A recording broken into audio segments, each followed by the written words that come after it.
ಸರ್ಕಾರ ಅಧಿಕಾರಕ್ಕೆ ಬಂದು 3 ವರ್ಷಗಳು ಕಳೆದಿದೆ. ಗ್ಯಾರಂಟಿ ಸರ್ಕಾರ 2 ವರ್ಷ ಪೂರೈಸಿದಾಗ ಹಾವೇರಿಯಲ್ಲಿ ಭೂ ಗ್ಯಾರಂಟಿ ಎಂಬ ಹೆಸರಿನಡಿ ಸಾಧನಾ ಸಮಾವೇಶವನ್ನ ಮಾಡಿತ್ತು. ಈ ಸಮಾವೇಶದಲ್ಲಿ 1 ಲಕ್ಷಕ್ಕೂ ಅಧಿಕ ಫಲಾನುಭವಿಗಳಿಗೆ ಮನೆಗಳ ಹಕ್ಕುಪತ್ರ ವಿತರಣೆ ಮಾಡಲಾಗಿದೆ ಅಂತ ಸರ್ಕಾರ ಹೇಳಿತ್ತು. ಆದರೆ 1 ವರ್ಷವಾದರೂ ಫಲಾನುಭವಿಗಳಿಗೆ ಹಕ್ಕುಪತ್ರವೇ ಸಿಕ್ಕಿಲ್ಲ.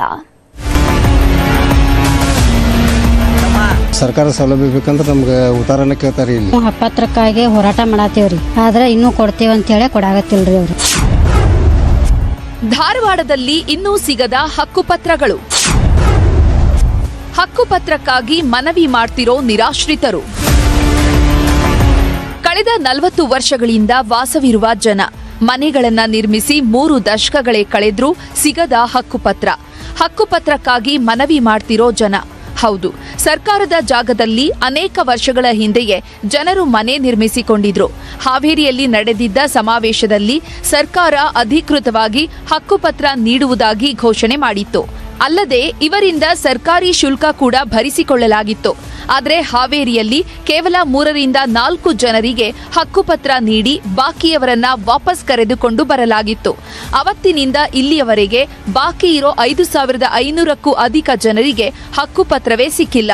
ನಾವು ಹಕ್ಕುಪತ್ರಕ್ಕಾಗಿ ಹೋರಾಟ ಮಾಡತ್ತೀವ್ರಿ, ಆದ್ರೆ ಇನ್ನೂ ಕೊಡ್ತೇವೆ ಅಂತ ಹೇಳಿ ಕೊಡಾಗತ್ತಿಲ್ರಿ ಅವರು.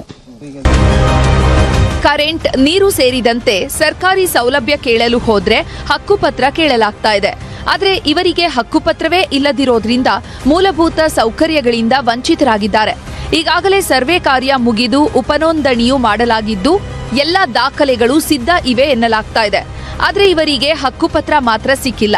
ಸ್ಥಳೀಯ ಶಾಸಕರ ನೇತೃತ್ವದಲ್ಲಿ ಕಾರ್ಯಕ್ರಮ ಆಯೋಜಿಸಿ ಅವರ ಮೂಲಕ ಹಕ್ಕುಪತ್ರ ನೀಡುವ ಉದ್ದೇಶ ಇದೆ. ಆದರೆ ಯೋಗೀಶ್ ಗೌಡ ಹತ್ಯೆ ಪ್ರಕರಣದಿಂದಾಗಿ ಶಾಸಕ ವಿನಯ್ ಕುಲಕರ್ಣಿ ಜಿಲ್ಲೆಯ ಪ್ರವೇಶ ಮಾಡಲು ಸಾಧ್ಯವಿಲ್ಲ. ಹೀಗಾಗಿ ವಿನಯ್ ಕುಲಕರ್ಣಿ ಬರುವವರೆಗೆ ಕಾಯೋ ಸ್ಥಿತಿ ನಿರ್ಮಾಣವಾಗಿದೆ. ಕಂಗಾಲಾಗಿರೋ ಗ್ರಾಮಸ್ಥರು ಹಕ್ಕುಪತ್ರ ನೀಡಿ ಎಂದು ಮನವಿ ಮಾಡ್ತಿದ್ದಾರೆ.